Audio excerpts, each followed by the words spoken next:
I was terrified to remove a toilet, and it turns out to be a lot easier than I thought it was. So if I can do this, seriously, you can do it too.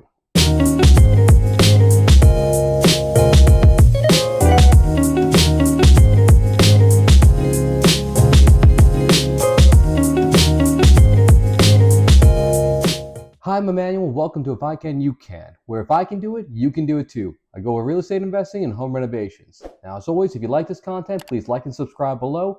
As always, leave a comment. I always want to hear what you have to say. Today, we'll be going into replacing toilets. Now, I know it's not glamorous and nobody really wants to do it, and I was really terrified to get into this, but it actually turned out to be a lot easier than I thought it was, and it reduced the cost by a lot. The reason I got into this is because there was a little bit of an issue with some of the toilets at one of my rentals. Sure enough, I called out a plumber. They took a look at it. It was a little bit more of a complex toilet because it's a nicer building, and they came through and they had to rebuild it. Turns out that cost me several $100s to have done. I had another issue at another property because that's how things go. They just snowball. And sure enough, I go over there and I want to get a quote on how much it's going to be. They take a look at it. They repaired one other issue. They looked at the toilet too. And it turns out they wanted $600 to replace the toilet. And that's when I had to step up and do it myself, because a brand new toilet can cost you $120 to $150 if you go on a lower end, which is perfectly fine for rental. I picked one up, bought it, then I had to go to the place and I had to take out the old one and put a new one in. Now, for any of you who have had to deal with water damage, it is a nightmare, which is why I'm always scared of touching the toilet, because I'm scared that I'm going to do something wrong. I'm going to get something misaligned, and all of a sudden, not just water, but all that fun stuff is going to start leaking into the rest of the house, and I'm going to have a nightmare on my hands out of my own making. So I've always been scared to do this. However, this time, I watched some videos, did some YouTube education, YouTube University, and I went at it myself. What do you need for this? Really simple things: a sponge, a towel, a wrench, a plastic bag, and some good gloves. If you have all that, what you'll do is you'll go to the back of the toilet. There's a shut-off valve. You'll turn it right off. And then you're gonna flush the tank to get all the water out of that back tank.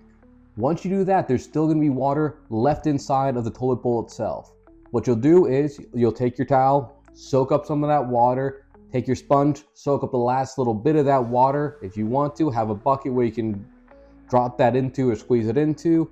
Also, I've heard a method of people using, especially if you're gonna get rid of this stuff, you take some water absorbent material and you put it in there. It just absorbs all the water, and then you don't have to worry about it spilling everywhere when you remove this. Once you do that, you're gonna unscrew the bolts that are holding it to the ground, and then you're gonna rock it gently back and forth to get it off of the ground. Once you do that, you're going to disconnect the line using the wrench to the back of the toilet, back of the tank. Here comes the hard part. If it's a one-piece toilet, you're going to have to put it into the bag in one piece. If it's two-piece, you can undo the bolts holding the bottom of the toilet to the top tank area, and then you put in one piece at a time in two bags if you have. Now here comes the fun and gross part: removing the old wax ring.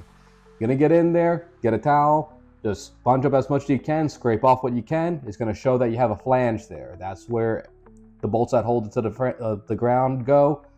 Once you have that all cleaned up, most of the hard part's gone, get rid of that, throw it in the trash. Now, a good tip is to take a towel, and in the exposed hole, put a towel in that exposed hole. That way it's gonna stop the sewer smells from coming up, and it stops you from dropping some of the parts you may need into that hole. Ask me how I know that. And at this opportunity, if you see that the flange is damaged, go ahead and remove and replace that flange. From there, what you're gonna do, you're gonna put on your new wax ring. One should come with your toilet if you bought a brand new toilet. If not, go buy one, they're cheap. Throw that on, then you throw the bowl of the toilet on there, put the bolts back into it, and then just start doing the procedure in reverse, where you put the bowl on top, or the tank on top of the bowl, fasten it all down, put your seat on, put the water line back on, and then finally make sure that you turn on, make sure to have it bolted to the ground, but make sure you turn on the water, and they do an operations check, make sure it's running.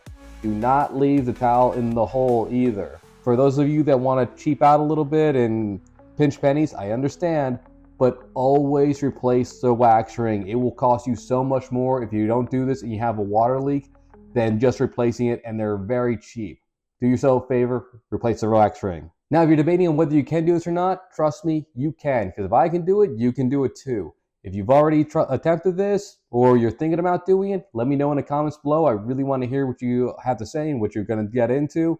Other than that, that's all I have for right now. I'll catch you in the next one.